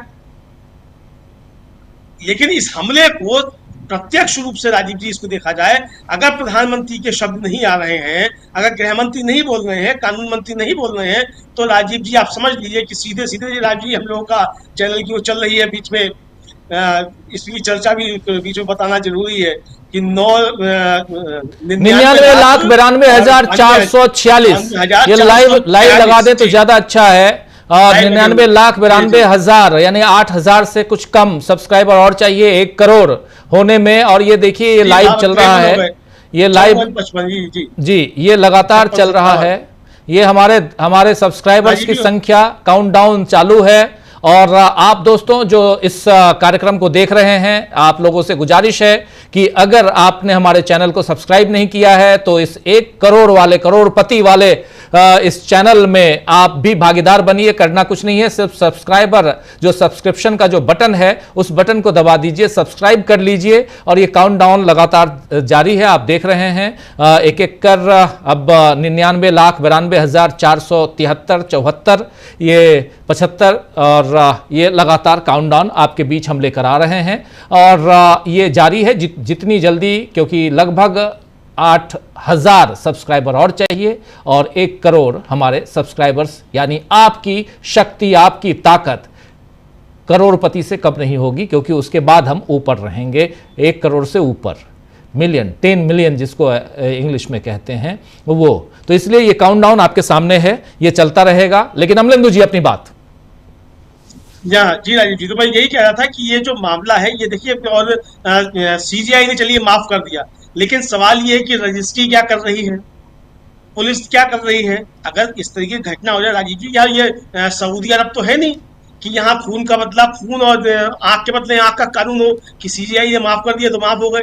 अरे अगर अपराध हुआ है तो सीजीआई भले ही माफ कर दे, तो पुलिस को अपनी तरफ से एक्शन लेना चाहिए।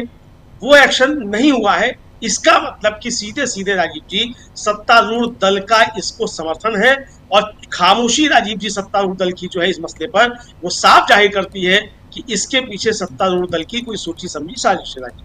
जी बिल्कुल, सोची समझी साजिश हो सकती है सत्तारूढ़ दल की, ये कह रहे हैं हमारे साथी। उधर भी चलेंगे, काउंटडाउन की तरफ भी चलेंगे, लेकिन एक बार फिर आना चाहता हूं समीर जी आपके पास, थोड़ा और आगे बढ़ते हैं। और इधर जब दिल्ली में सुप्रीम कोर्ट में ये तमाशा चल रहा था, उस वक्त उधर बिहार में भी एक तमाशा चल रहा था। बिहार में तमाशा यह चल रहा था, चुनाव की घोषणा हो चुकी थी, होने वाली थी, यह कह दिया गया था कि अब शाम को 4 बजे चुनाव की घोषणा होगी, लेकिन नीतीश बाबू कहां रुकने वाले, पैसे बांटे जा रहे थे। 21 लाख महिलाओं को 10-10 हजार रुपए, अभी कहा नहीं जा रहा है कि 10 हजार रुपए वापस भी ले सकते हैं। यह भी बता दूं कि 10 हजार रुपए अगर आप महिलाओं को दें बिल्कुल सही है, लेकिन 10 हजार रुपए के लिए आप अगर एलिजिबल नहीं हैं तो आपसे ये पैसे भी वापस लिए जा सकते हैं। इसलिए क्योंकि ये स्वरोजगार के लिए पैसे दिए जाएंगे। ये 10 हजार रुपये तो अभी दान दे दिया गया है, बाद में अगर आप रोजगार के काबिल पाई गई तो आपको 2 लाख रुपए तक लोन दिया जाएगा, जो चुकाना होगा आपको अपना काम करके। ये कोई आपके जेब भरने के लिए पैसा नहीं है, ये बताया नहीं जा रहा है खुल के, ये मैं यहां खुल के बता रहा हूं। आपको खरीदने की कोशिश हो रही है। बिहार की महिलाओं जागो। समीर जी, दूसरी बात, एक वीडियो वायरल हो रहा है। नीतीश बाबू कितने कह रहे हैं, प्रशांत किशोर ने तो कह दिया था कि मानसिक रूप से वो स्वस्थ नहीं है, और वो दिखाई देता है। मेट्रो में सवारी कर रहे थे, आज उद्घाटन किया है। इसी बीच कोई जहाज आ रहा था तो उठ के जहाज देखने चले गए, ऊपर उधर गड़गड़ जहाज की आवाज आई। तो ये मुख्यमंत्री जी हैं बिहार के, और 25 से 30 फिर से नीतीश का नारा चाहते हैं। ये सब है, लेकिन क्या हम बिहार के इलेक्शन, जबकि आज इलेक्शन कमिश्नर ने इलेक्शन की घोषणा कर दी है, क्या हम बिहार के इलेक्शन को फेयर इलेक्शन के रूप में देखेंगे? फेयर इलेक्शन के रूप में अब कितना देखेंगे, ये सही बात है, बहुत बड़ा सवाल, यक्ष प्रश्न है ये। और कितना फेयर कराएगी चुनाव आयोग की पूरी कोशिश है, और ये कोशिश दिख भी रही है। अभी कल पटना में प्रेस कॉन्फ्रेंस कर रहे थे मुख्य चुनाव आयुक्त अपने साथियों के साथ, और बहुत सारे सवालों से उनका सामना हुआ। ये भी सवाल पूछा गया कि चुनाव की घोषणा कब करनी, हालांकि ये पूरी तरीके से ये पता चल रहा था कि ये 7 तारीख से पहले ही घोषणा कर देंगे।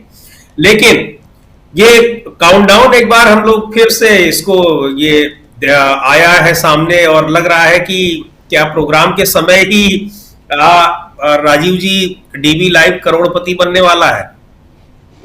चलिए, ये हमारे दर्शकों के ऊपर है, लेकिन हाँ, ये एक एक कर काउंटडाउन चालू है और आप लोगों के बीच लाइव काउंटडाउन हम आपके सामने रख रहे हैं। 99,92,634 सब्सक्राइबर इस वक्त हमारे स्क्रीन पर, और ये संख्या आपका बहुत बड़ा योगदान है दोस्तों।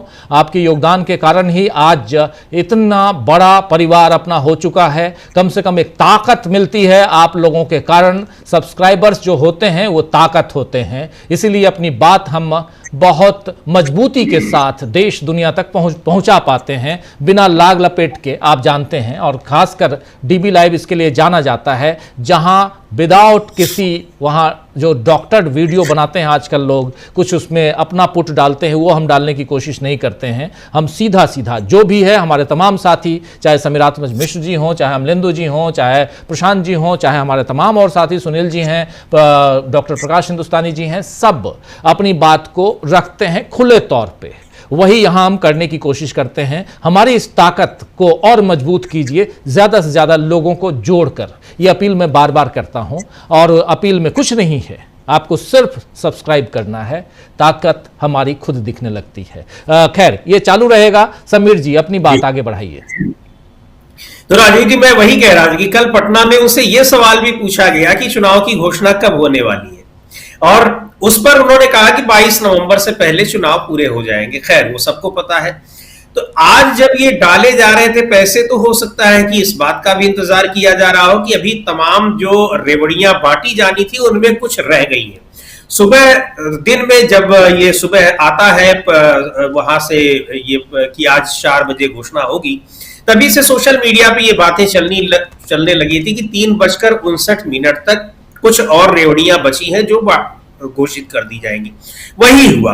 अब आपने पूछा कि फ्री एंड फेयर इलेक्शन चुनाव आयोग सुनिश्चित करा पाएगा, अब ये देखना है। अभी तक चुनाव की प्रक्रिया से जुड़े एक भी स्टेप में ऐसा नहीं रहा कि चुनाव आयोग सवालों के घेरे में ना हो, और सवालों के घेरे में है। सवाल मेरे अंदर उठ सकते हैं, आपके अंदर उठ सकते हैं, लेकिन जिस पर हम सवाल उठा रहे हैं, सीधे अगर हम उससे उठा रहे उस सवाल, उस पर हम कोई आरोप लगा रहे हैं, उससे सवाल पूछ रहे हैं, उसका ये दायित्व है कि उन सवालों का वो जवाब दे, हमारी जिज्ञासा को शांत करे। हम आरोप भी लगा रहे हैं तो उस आरोप पर वो सफाई दे, लेकिन चुनाव आयोग उन पर सफाई देना, उन जिज्ञासा शांत करना, इसकी जरूरत वो नहीं समझता है।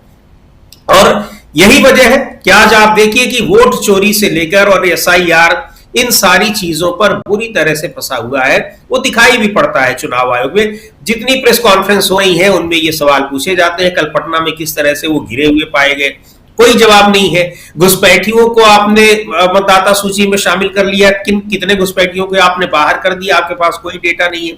ऐसा लगता है कि पूरा का पूरा आंकड़ा जो है वो हवा में इकट्ठा किया गया और हवा में ही उसकी घोषणा की जा रही है।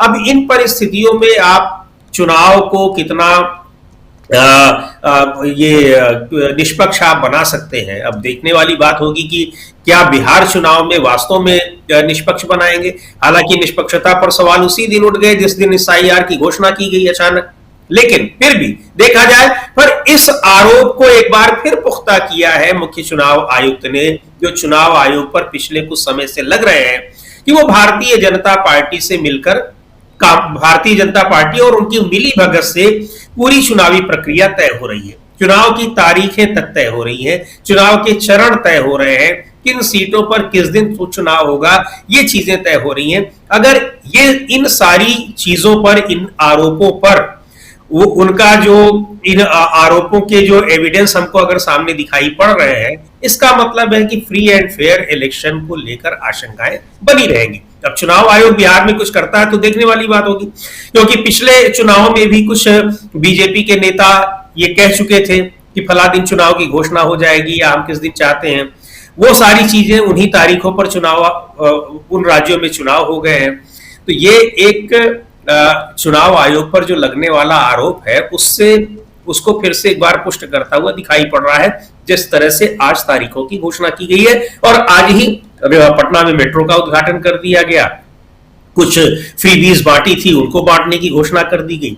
लेकिन एक चीज और भी है, एक और बड़ा सवाल है राजीव जी, कि जनता को भी यह समझना होगा कि प्रधानमंत्री नरेंद्र मोदी खुद रेवड़ियां बांटने की बात करते हैं कि ये रेवड़ियां जो है ये देश की लोकतांत्रिक व्यवस्था को कमजोर कर रही हैं, विकास को कमजोर कर रही हैं, विकास में आड़े आ रही हैं। और ऐन चुनाव के समय, यानी जब 10-15 दिन, 2 महीने, 1 महीने बीत गए, तो बारी बारी से रेवड़ियां बांटने की प्रक्रिया शुरू कर देते हैं हर चुनाव में। पिछले कुछ दिनों से, जब से प्रधानमंत्री के दौरे लगातार होने लगे, तब ये चर्चाएं हो गई कि अब जल्दी ही चुनाव की घोषणा बिहार में होने वाली है, परियोजनाओं की घोषणा। परियोजनाओं का तो चलो तब भी ठीक है कि ठीक है, आप आएंगे, दूसरी सरकार आएगी तो उसको आगे बढ़ाएगी या उसमें कुछ उसको अंतर करना होगा। ये जो डायरेक्ट कैश बांटने वाली व्यवस्था आप करके आ रहे हैं, आप इसको दूसरी सरकार पर छोड़कर आ रहे हैं, और सीधे तौर पर इसको तो यही कहा जाएगा कि ये चुनावी रिश्वत है। आप वोट के लिए रिश्वत दे रहे हैं, ये आरोप लगे भी विपक्ष की तरफ से, और क्यों नहीं लगेंगे। आप 10 दिन बाद चुनाव है और आचार संहिता लगने के ठीक पहले आप लोगों के अकाउंट में पैसा दे रहे हैं, ये बहुत ही खराब। इस पर चुनाव आयोग को कायदे से रोक लगा देनी चाहिए कि 2-4, कम से कम 6 महीने पहले किसी तरीके का कोई भी कैश देने वाली व्यवस्था या अकाउंट में पैसे ट्रांसफर करने वाली व्यवस्था पर इसको पूरी तरीके से रोक देना चाहिए। यह व्यवस्था चुनाव आयोग को अब करनी होगी, चाहे जो भी रूलिंग पार्टी हो, कोई ये घोषणा नहीं कर सकती है जो सरकार में है। आप अपने उसमें घोषणा पत्र में आप जरूर करिए, क्योंकि वो तो उसकी परख बाद में होगी, जीतने के बाद होगी। लेकिन सत्तारूढ़ पार्टी 6 महीने पहले कोई भी कैश अकाउंट में ट्रांसफर करने की बात, पैसा देने की बात, इस तरह की घोषणा पर मनाही होनी चाहिए। इस तरह की व्यवस्था मुझे लगता है चुनाव आयोग को कदम उठाना चाहिए। अब ये चुनाव आयोग मौजूदा समय में जो मुख्य चुनाव आयुक्त हैं, दूसरे चुनाव आयुक्त हैं, वो उठाते हैं या नहीं उठाते हैं, लेकिन ये व्यवस्था होनी जरूर चाहिए, ऐसा मुझे लगता है।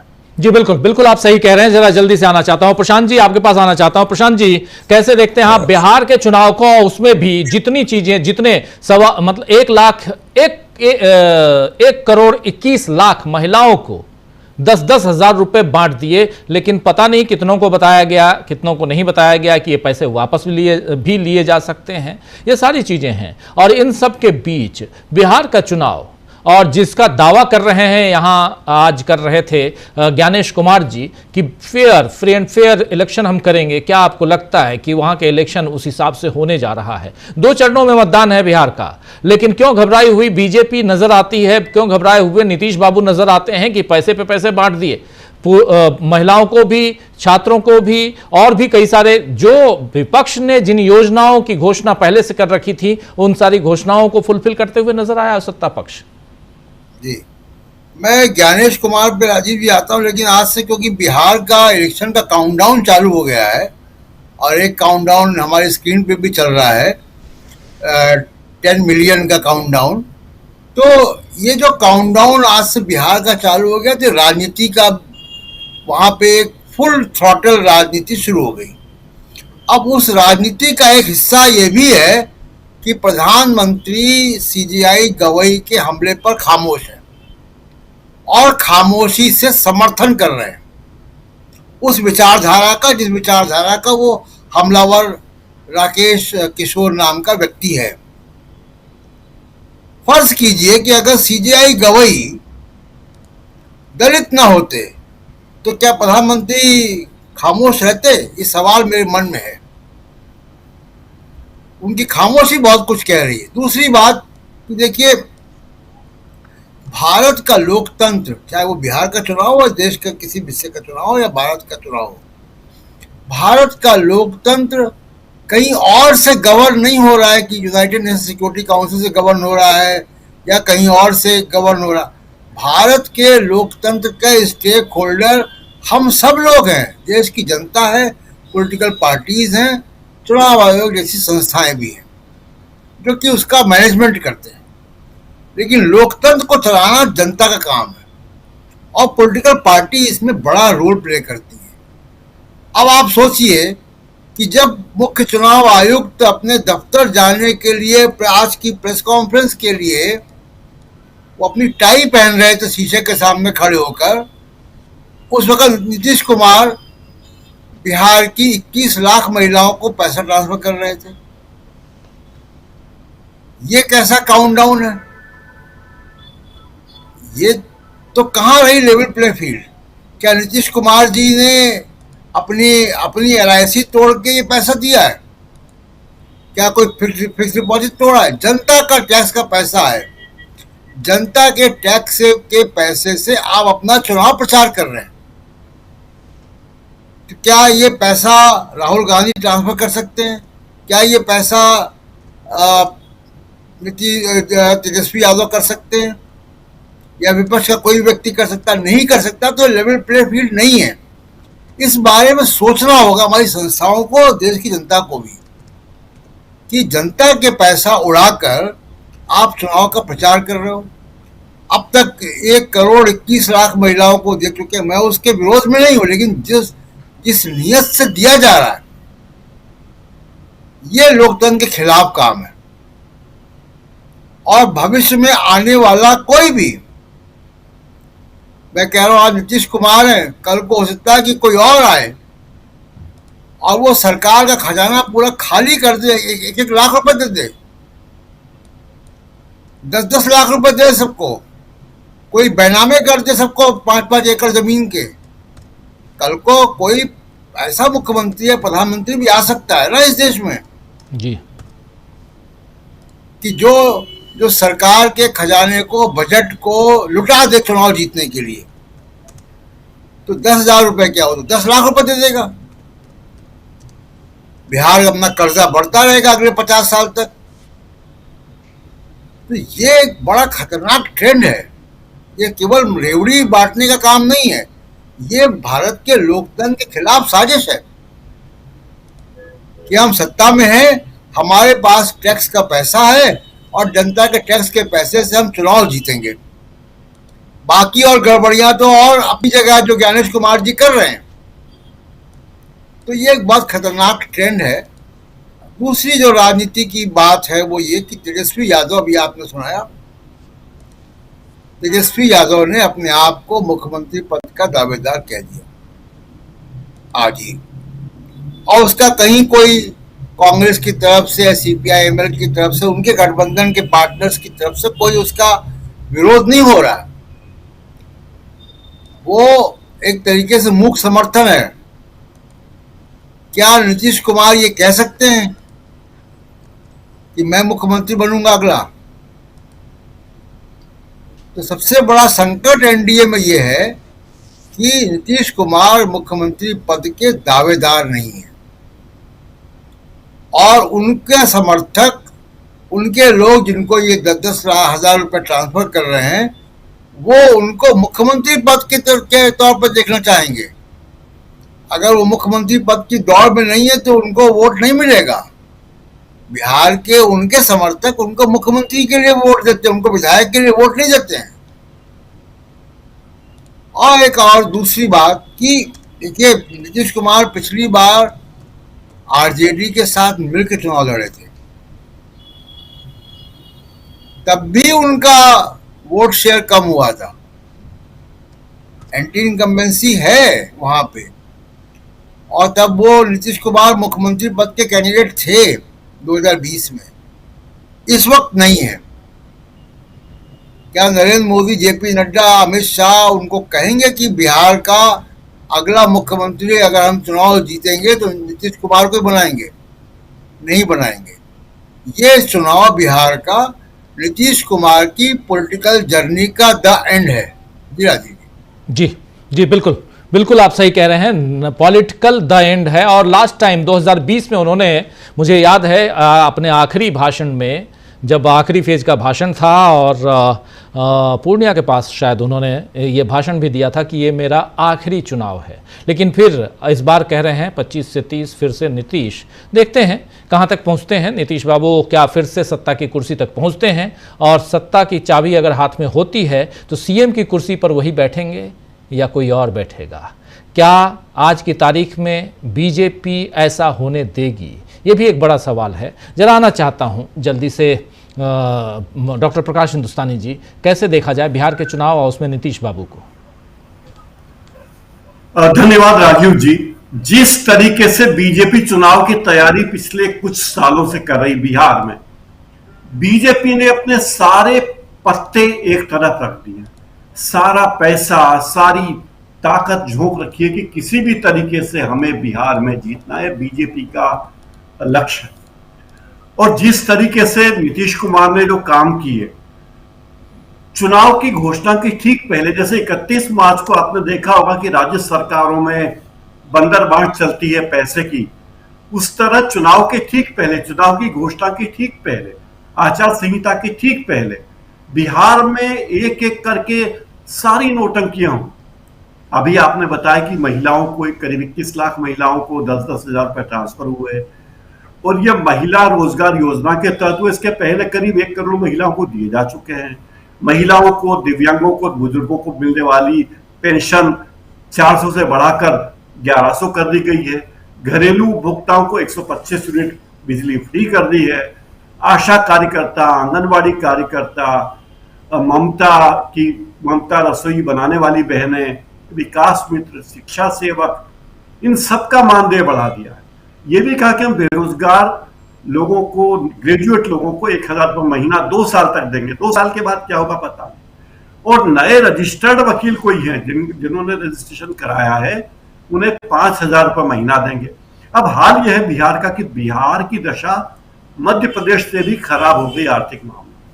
बिहार में जो अभी कर्ज है 4,04,107 करोड़ रुपए का कर्ज लगभग है, और इसका ब्याज देना पड़ता है बिहार को 23,013 करोड़ रुपए हर साल, यानी हर रोज 63 करोड़ रुपए, 63 करोड़ रुपए गरीब बिहार राज्य की सरकार को ब्याज के देने पड़ते हैं अगर ये इकोनॉमी ठीक करनी हो इनको।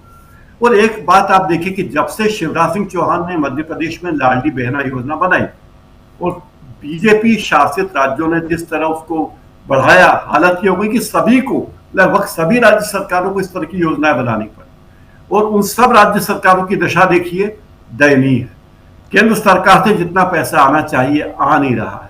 बिहार में जो कुछ होना चाहिए, जो विकास कार्य होने चाहिए, वो नहीं हो रहे। तो ये सब चीजें बिहार के विकास के लिए अच्छी बात नहीं। दूसरी बात यह कि बीजेपी को लगता है कि बिहार अगर एनडीए के हाथ से गया तो 2029 दिख रहा है बीजेपी को कि क्या होगा हमारा। तो बीजेपी कोई भी मौका चूकना नहीं चाहती, नैतिक हो अनैतिक हो, कोई भी मौका हो, और यह बड़ी दुर्भाग्यपूर्ण स्थिति है। बिहार के लोग जागे। ये बात तय है कि बिहार में जिस तरह परिवर्तन की हवा चल रही है, लोग जो बातें कह रहे हैं, उसमें तय है कि बिहार में बदलाव अवश्यंभावी। राजीव जी, आप कैसे देखते हैं सुनील जी? बिहार की राजनीति को बहुत नज़दीक से देखते आए हैं, 20 साल से सत्ता पर काबिज हैं नीतीश बाबू, लेकिन इस बार नीतीश बाबू जितने परेशान दिख रहे हैं आज तक कभी इतने परेशान नहीं दिखे। कारण क्या है? क्या सत्ता खोने का डर, या एंटी इनकम्बेंसी, या स्वास्थ्य कारण, या बीजेपी के साथ अंदर खाने सब कुछ ठीक नहीं? जितनी बातें आप कर रहे हैं सब शामिल है उसमें। यह 2005 नहीं है। 2005 के चुनाव में बिहार की जनता ने नीतीश कुमार जी को प्रचंड बहुमत दिया था और लालू यादव साहब की सरकार पूरी तरह से चली गई, प्रचंड बहुमत मिला था। उसके बाद 2010 में बीजेपी का चुनाव हुआ है, उस समय भी लोगों ने गवर्नेंस पे नीतीश कुमार जी का समर्थन किया। आखिर नीतीश कुमार जी की पूंजी क्या है? किस बिना पर वो लालू प्रसाद जी के रिजीम के खिलाफ एक मजबूत दावेदार बिहार में माने गए और 20 वर्षों से लगातार जनता उनके साथ खड़ी रही। उनकी जात के लोग उतनी संख्या में नहीं है जिस बिरादरी से आते हैं। उन्होंने एक पिछड़ों और दलितों के निश्चित रूप से एक हिस्से में अति दलित अति पिछड़ों के नाम पर अपना एक मतदाता वर्ग तैयार किया। महिलाओं के बीच उनकी अच्छी खासी घुसपैठ हुई, उनमें भी अपना समर्थक वर्ग तैयार किया। लेकिन जो ऐसा एक बड़ा समुदाय जो न तो जातीय समीकरण के तहत प्रभावित हो रहा था और किसी कारण से प्रभावित हो रहा था, उनकी स्थिति क्यों हुई? वो था good governance. Nitish Kumar ji governance की बात करते थे। ये कहा जाता था कि ये सुशासन बाबू की उनको उपाधि मिली। ये किसी ने कोई समारोह करके नहीं दिया, आम जनता ने वो कहना शुरू किया। नीतीश कुमार जी ने कहा कि वो 3C के साथ कोई समझौता नहीं करेंगे, क्राइम, करप्शन और कम्युनलिज्म, ये उनके शब्द थे। ये तीनों के तीनों प्राथमिकताएं आज भी खत्म हो गई। आज वो सांप्रदायिक ताकतों के साथ खड़े हैं, अपराध के ऊपर उनका कोई नियंत्रण नहीं है, भ्रष्टाचार पर उनके सरकार के मंत्रियों पर, उनके पार्टी के नेताओं पर लगातार आरोप लग रहे हैं, वो चुप है। और ये जो भ्रष्टाचार की घटना है कोई अचानक कल परसों 2-4-10 दिन में नहीं हो गई है, वो लगातार चलती चली आ रही है। बिहार का आम नागरिक कह रहा है कि इस समय जो बिहार में भ्रष्टाचार है वो कभी नहीं था। लोग यहां तक कहने लगे हैं कि अपराध का सवाल तो जरूर लालू यादव के जमाने में था, लेकिन इस कदर भ्रष्टाचार नहीं था कि हर कदम कदम पर लोगों को पैसा देना पड़ा। तो जो गवर्नेंस का इश्यू था, एक वैल्यू एडिशन था नीतीश कुमार जी के साथ, वो खत्म हो गया। और जो उनके सैद्धांतिक राजनीतिक मूल्य थे उसके साथ उन्होंने समझौता कर लिया। तो किस बिना पर लोग आपके साथ खड़े हो? अगर आप 20 सालों तक सत्ता में रहने के बाद अपने गवर्नेंस की चर्चा करने के लिए तैयार नहीं है, तो आपके साथ आम आदमी, बिहार का आदमी क्यों खड़ा होगा? वो तो परिवर्तन की बात करेगा और कहेगा कि नहीं बहुत हो गया, अब परिवर्तन होना चाहिए। और परिवर्तन इसलिए कि जो बातें आपने शुरू की उसका विस्तार आज नहीं दिया आपने, वो जहां के तहां चीजें पड़ी हुई है। प्राइमरी स्कूल खुल गए तो प्राइमरी स्कूल के आगे का क्या? प्राथमिक स्वास्थ्य केंद्रों को आपने ठीक ठाक किया अपने क्षेत्र पंचायत के स्तर पर, उसके बाद क्या? औद्योगिकीकरण कहां चला गया? पलायन जो एक बड़ा मुद्दा है बिहार में, उस पर आप बात करने के लिए नहीं तैयार है। और वही जो राजनीतिक टोटके होते हैं उनके ऊपर आप आश्रित हो गए। यह उनके हताशा का परिचायक है। जो आप यही नीतीश कुमार जी ने विधानसभा में कहा था इन्होंने कि जब ये जातीय जनगणना के आंकड़े सामने आए थे कि 95 लाख महिलाओं की शनाख्त की गई है जिनको 2-2 लाख रुपए दिए जाएंगे रोजगार शुरू करने के लिए। उसके बाद उनकी फिजिबिलिटी पर 10-10 हजार रुपए दिए जाएंगे। 10,000 रुपए देकर के 2 लाख दिए जाएंगे, यह बात उन्होंने नहीं कही थी। 2,95 लाख महिलाओं को देने के लिए कहा था और सबने स्वागत किया कि चलिए जो क्षमतावान महिलाएं हैं जिनको आप पहचान रहे हैं उनको आप रोजगार करने के लिए सहायता देंगे। आज आप 10,000 रुपए पे आ गए और वो 10,000 रुपया अनुदान नहीं है, ऋण है जिसकी आपने चर्चा की। वो कोई ऐसा नहीं है कि आपको मिल गया दीजिए चाहे मत दीजिए, उसका भी मूल्यांकन होगा। बिल्कुल। तो ये जो वोट खरीदने की स्थिति आ गई वही बताता है कि नीतीश कुमार जी कितने परेशान है। वो उनको अपनी राजनीति पे भरोसा नहीं रह गया। वो जो मतदाता वर्ग उन्होंने तैयार किया था उस पर उनका कोई भरोसा नहीं रह गया। वो मतदाता इनसे संतुष्ट है। वो आज दलितों के साथ, पिछड़ों के साथ क्या स्थिति वहां हो रही है ये सबके सामने है और नीतीश कुमार जी मौन है। पूरे बिहार राज्य में SIR को लेकर के लोग अपने मताधिकार को, अपने संवैधानिक अधिकार को बचाने में लगे हुए थे। नीतीश कुमार जी चुप, एक शब्द नहीं बोला उन्होंने पूरे प्रक्रिया में। वो यह भी कहने के लिए तैयार नहीं हुए कि निर्वाचन आयोग जो कुछ भी कर रहा है सब बिल्कुल सही है, आप उनका साथ दीजिए। यह भी नहीं कहने के लिए तैयार थे कि जो आम आदमी जो सड़क पर निकल करके अपनी बात कर रहा है वो भी उचित नहीं है, आपको निर्वाचन आयोग पर भरोसा करना चाहिए। पूरी तरह से मौन है और उस राज्य का नागरिक परेशान है कि हमारे मताधिकार छीने जा रहे हैं। SIR को लेकर के लोगों के मन में जो जिज्ञासाएं थी, आशंकाएं थी, संदेह थे, उसको शांत करने के लिए एक राजनीतिक दल के रूप में नीतीश कुमार जी ने कौन सी भूमिका अदा की? बिहार राज्य का कोई भी राजनीतिक आंदोलन जो हाल के दिनों में सामने आया उसमें नीतीश कुमार जी की कौन सी भूमिका थी? आज जो राजनीतिक निर्णय लिया उन्होंने, वो लगातार वो राजनीतिक निर्णय उनकी विश्वसनीयता को कम करने वाले साबित हुए। उनका अपने राजनीतिक सोच से विचलन माना गया, गवर्नेंस के मुद्दे के साथ हटने की बात कही गई और सत्तावादी नेता के रूप में उनकी छवि उभर करके सामने आई। नीतीश कुमार की ताकत ये नहीं रही है। सवाल इस बात, निश्चित रूप से नीतीश कुमार बिहार के चुनाव में एक बड़े महत्वपूर्ण कारक है, लेकिन उतने ही महत्वपूर्ण कारक है जो 2005 में थे, 2010 में थे, 2015 में थे। ऐसी स्थिति नहीं है। इसी राज्य की जनता ने, बिहार की जनता ने सिर माथे पर लालू प्रसाद यादव को बैठाया था जब उन्होंने सामाजिक आंदोलन की बात की, सामाजिक सशक्तिकरण की बात की। 90, 95 प्रचंड बहुमत मिला उनको, कोई आगे पीछे नहीं दिखाई पड़ रहा था। यह नीतीश कुमार जी लगातार 2 चुनाव हार गए वहीं उसी राज्य में। लेकिन जब आप अपने पॉलिटिकल एजेंडे से, अपनी सोच से, अपने वायदे से, अपने राजनीतिक योजनाओं से, अपने लोगों को दिए जा रहे आश्वासनों से जब आप हटते हुए दिखाई पड़ेंगे, लोग आपके साथ नहीं साथ रहेंगे जी। ये स्थिति आज बिहार में हो गई है। और यह है कि आप अपने गिरते हुए जनाधार को इस तरीके से बचा पाएंगे, मुझे इसमें संदेह नजर आता है। ध्रुवीकरण की जो कोशिशें हैं बीजेपी की, वो परवान नहीं चल रही है। वो वहां के लोग इसको स्वीकार करने के लिए तैयार नहीं है। जो भी, चाहे 2014 में मोदी जी की स्थिति रही हो, चाहे 2005 में, 2010 में, 2015 में नीतीश जी की स्थिति रही हो, यह लोगों को एक बेहतर प्रशासन देने का आश्वासन था। आज वो आश्वासन से लोग अपने आप को ठगा हुआ महसूस कर रहे हैं और लोगों की धारणा इसलिए भी मजबूत होती जा रही है जो तौर तरीके नीतीश सरकार ने अपनाए हुए हैं। मोदी सरकार तो शुरू से हर राज्य में करती रही है, चुनाव के मौके पर रेवड़ियों को बांट देना, जिस रेवड़ियों की विरोध की बात करती रही है। मेरा अपना मानना यह है कि बिहार में सबसे बड़ा मुद्दा यह है कि सुशासन बाबू के नाम पर जो राजनीतिक साख नीतीश कुमार जी की बनी हुई थी, वह दांव पर है। उसको लेकर के लोगों के मन में संशय है और संशय वाले नीतीश कुमार को लोग स्वीकार करेंगे ऐसा मुझे लगता नहीं है जी। बिल्कुल बिल्कुल, आप सही कह रहे हैं। क्लोजिंग कमेंट के लिए आना चाहता हूं अमलेंदु जी आपके पास।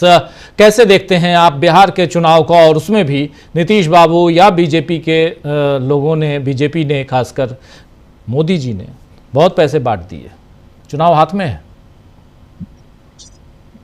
राजीव जी, ऐसा नहीं है कि हमेशा पैसे बांट के चुनाव जीते जा सकते हैं, और ये भी नहीं समझना चाहिए कि बिहार के लोग जो है अपना स्वाभिमान भी बेच देंगे इनके इस पैसे की खातिर। तो ये अब मोदी जी सोच सकते हैं कि पैसे से दुनिया को खरीदा जा सकता है, लेकिन जरूरी थोड़ी कि सारी दुनिया को खरीदा जा सकता है पैसे से। तो मुझे नहीं लगता है कि ये पैसा जो बांटा जा रहा है इससे कोई वोट खरीदने को मिल जाएंगे। असली सवाल राजीव जी यही है कि आप इस वोट, अगर आपने पैसा दिया भी है तो इससे उस आदमी का भला क्या होगा, रोजगार कहाँ से आएगा? तो रोजगार के मसले पर आपकी क्या नीति है, बिहार के विकास के मसले पर आपकी क्या नीति है, जो वहाँ के सामाजिक समीकरण है उन पर आपकी क्या नीति है, और आरक्षण पर आपकी क्या नीति है? सबसे बड़ी बात ये राजीव जी, और जो जातिगत सर्वे कराया था नीतीश कुमार जी जब इंडिया गठबंधन में शामिल थे उस समय, और उसके बाद जो आरक्षण बढ़ाए जाने की सीमा थी, उस पर भारतीय जनता पार्टी की क्या नीति है? बीजेपी को ये स्पष्ट करना होगा। उधर योगी जी जो कह रहे हैं, तो योगी जी सही कह रहे हैं कि मोदी जी सही कह रहे हैं आरक्षण को लेकर राजीव जी, इस पर भी अब चर्चा होगी बिहार के चुनाव में। तो बहुत सारी चीजें हैं। मुझे नहीं लगता है कि पैसे से जो है वोट खरीदे जा सकते हैं। हालांकि पैसे से बहुत कुछ खरीदा जा सकता है, लेकिन आप सरकार बना लेंगे ऐसे खरीद के, मुझे नहीं लगता ऐसा है। हाँ, ये जरूर हो सकता है कि भाई ज्ञानेश कुमार जी आपकी जो है वो मदद करें, सारी मान मर्यादा और सारे कायदे कानून ताक पर रखकर, तो भले ही आपको मतलब जिता दे वो चुनाव, लेकिन जनता के द्वारा आप जो है, मुझे नहीं लगता कि भारतीय जनता पार्टी या एनडीए जीत कर आ रहा है। जी जी, बिल्कुल बिल्कुल सही आप कह रहे हैं। जनता और खासकर बिहार का चुनाव, अब चूंकि काउंटडाउन ऑलरेडी, इधर हमारा काउंटडाउन भी अभी आपके सामने देखिए, 92 से 93,000 पे हम आ गए, तो 99,93,067 अभी जब मैं कह रहा हूं सब्सक्राइबर हैं, 68 हो गए। ये काउंटडाउन हमारा चालू है और काउंटडाउन उधर बिहार चुनाव का भी चालू है। दोनों काउंटडाउन कल शाम को जब हम न्यूज़ पॉइंट करते रहेंगे तो 1 करोड़ के आंकड़े को पार कर चुके होंगे, ऐसी उम्मीद करता हूं। और करोड़पति हम भी, करोड़पति आप भी, आप सबका बहुत बड़ा योगदान है। डॉक्टर इंदिरा यादव जी लिख रही हैं कि मैंने अभी अभी 10-12 लोगों से सब्सक्राइब करवाया है और उनको भी बोल दिया है कि वो भी शेयर करें और सब्सक्राइब करवाएं। कुछ तो कंट्रीब्यूशन हो हमारा भी संविधान की लड़ाई में। बहुत बहुत शुक्रिया आपका डॉक्टर इंदिरा यादव जी। और ऐसे बहुत सारे साथी हैं हमारे जो कमेंट लिखते हैं, नहीं लिखते हैं, लेकिन आप लोगों का योगदान इतना है कि कम से कम आज इस आंकड़े की तरफ तो हम पहुंच रहे हैं। और जब देश में बिल्कुल उल्टी गंगा बह रही हो, उसमें कम से कम सीधी लड़ाई, सीधे आमने सामने की लड़ाई लड़ने वाले संविधान के लिए, संविधान के बचाव के लिए, उसको सुरक्षित रखने के लिए अगर कुछ मीडिया चैनल्स हमारे जैसे हैं और जिसमें हम हैं, तो आपका योगदान कम नहीं हो सकता है। बहुत बड़ा योगदान है दोस्तों आप सबका, और ये चलता रहेगा और ये वाजिब भी है, चलना